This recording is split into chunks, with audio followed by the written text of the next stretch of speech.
gimana nih? Film ini emang sesuai berangkat dari keresahan Mas Eko apa seperti apa nih?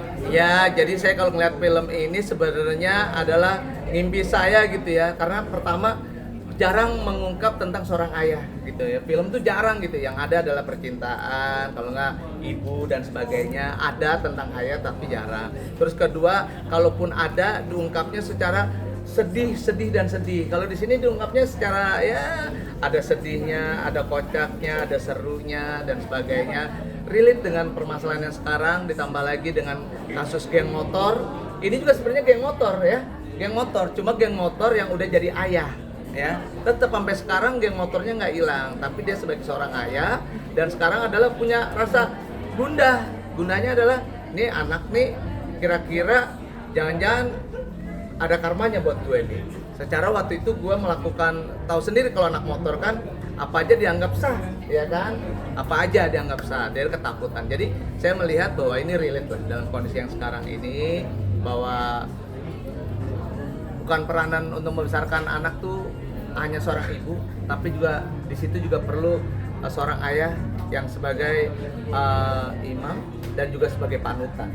Mas Eko, yang mau di-highlight apa sih? Ilmu parenting kah atau gimana? Yang mau di-highlight adalah yang pertama tuh buat saya adalah orang tua, baik perempuan maupun laki, terutama laki, deket dan berkomunikasi terus-menerus intent dengan anaknya ya. Karena apa? Karena kalau tidak ada berkomunikasi dengan anaknya, maka akan hilang nilai-nilai yang kemasannya tuh hilang gitu ya. Masa-masa kemasannya itu hilang. Nah, saat dia remaja harus dekat dengan anaknya. Kalau saya melihatnya seperti itu. Jadi jangan pernah putus, jangan pernah tidak berkomunikasi dengan anak. Tipe yang kayak gitu juga nggak sih Mas, jadi orang tua mungkin? Sendiri bagaimana untuk kehidupan keseharian terhadap orang tua kalian? Terhadap bapak Atau terhadap anak? Oh gitu dulu, oke. Kalau aku kan kebetulan memang sebenarnya belum punya anak nih sampai sekarang gitu. Cuman aku melihatnya memang hubungan antara aku sama orang tua gitu kan. Ya karena memang basically semua itu berdasarnya dari rumah sih. Kita tumbuh itu semua berdasarnya dari rumah.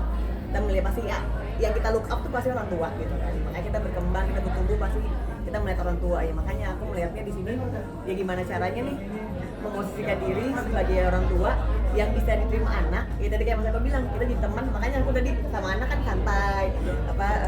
Di sini ya, di cerita ini santai gitu. Cuman gimana caranya bisa mengajari juga nih anak untuk menjalani kehidupan tuh yang baik itu gimana sih. Tapi ya caranya itu dengan teman, dengan komunikasi.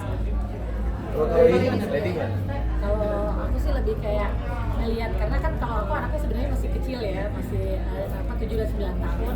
Itu meraninya lebih ke ngebayangin gitu pas tahu ternyata punya anak yang umurnya udah remaja ya, udah SMA gitu. Nah itu kayak ngebayangin, bener-bener ngebayangin ini kalau anakku sendiri kalau sampai jadi begitu dapat cerita ini tuh jadi warning juga gitu, jadi pengingat juga buat aku sebagai orang tua untuk bahwa sama anak tuh ya jangan itu tadi, jangan sampai kita tuh yang dominan gitu loh, tanpa kita tahu mereka tuh seperti apa perasaannya. Jadi atau misalnya kita nyuruh doang sekolah karena kita tahu kita yang bayar gitu misalnya, tapi harus kita hadir juga dan tahu seperti apa mereka dan ngikutin benar-benar perkembangannya gitu. Tapi kalian ini Mami punya anak nih, ini anak udah gede nih. Jadi anak udah gede motor nih, ya kan? Nah, gimana ibaratnya? Kekhawatiran ke Mas kekhawatiran Dino ke atau ke- anak gitu. Gimana nih geng motor tuh? Ya, cerita lu kan udah punya anak besar. Ya, kita kan? Iya. pertanyaan yang sama dulu. Kebetulan anak saya tuh beda-beda umurnya. Yang pertama tuh udah remaja, udah SMA, menanggapi dengan yang nomor 2 tuh SD. Jadi tuh dua entitas yang berbeda. Yang satu tuh udah nggak bisa, bener kata Mas Eko, beda tuh nge-treat yang anak remaja umur 15 tahun tuh nggak bisa tuh, harus begini, harus kita kasih logika, dirangkul, jadi teman, kamu gimana masalahnya. Sedangkan yang untuk SD emang harus diarahin, bener nggak Mas Eko? Iya kan, kalau SD tuh emang harus diarahin, boleh sedikit, harus begini. Cuma yang SMA udah nggak bisa gitu lagi, dia emang beda sih perlakuannya. Harus jadi teman. Harus jadi teman. Kalau juga jemput juga ke sekolah pakai marut teman-teman juga. Jangan nganter saya, nganter. Nggak jemput. Nah, teman-teman saya terlalu sibuk ya, mereka banyak kerjaan. Kalau saya kan nganggur kan ya. Tapi ngelihat Mas Juno juga kan anak ketuanya Mas Dato, kayak Mas Dato nggak sih dia?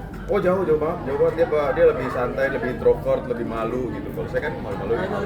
Tapi ada ketakutan nggak kalau anak mungkin ini kan pergaulan kan udah semakin Betul sekali ya, karena saya cukup terpapar dengan pergaulan yang luar biasa ya waktu saya muda. Jadi saya udah tau lah kalau misalnya nih anak punya trik-trik, oh begini nih, jangan begini, tapi alhamdulillah aman dia.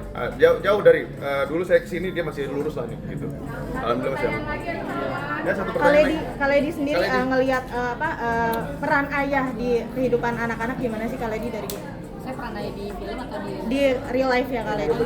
Iya penting ya pastinya gitu, apalagi kalau aku tuh agak-agak ada nginget ya, karena aku sebenarnya tumbuh sampai SMA tuh papa masih ada, setelah lulus SMA papa tuh meninggal gitu ya, jadi begitu ngeliat tuh cuma kadang ngebayangin aja ya, kalau ngeliat gayanya di film kan memang kayak orang tua 90-an ya gitu, jadi waktu zaman waktu itu sih waktu ada papaku gitu kurang lebih sama dijagainnya, jadi ngeliatnya memang gimana ya kayak tingkah laku aku, misalnya perilaku aku digituin gitu saat sama orang tua.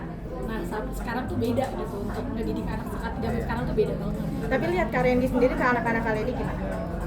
Oh kalau Randy sih ya puji Tuhan sih, alhamdulillah, maksudnya dia sayang anak gitu ya, hadir juga, bahkan kalau Randy itu justru malah sosok yang lebih sabar dari aku ya karena ya namanya juga ibu-ibu ya, sumbunya pendek gitu jadinya dia kalau misalnya aku udah marah-marah, nah kadang kan marah-marahnya bukan gak jelas gitu ya, ada namanya batasan-batasan misalnya untuk anak, nah kadang suka kebablasan, nah yang biasanya menetralkan tuh Randy. Suka berdebat nggak sih sama Kak Randy soal anak Kak? Oh enggak sih, so far sih Randy cukup asik untuk sama-sama membesarkan anak. Oke, terima kasih ya teman-teman.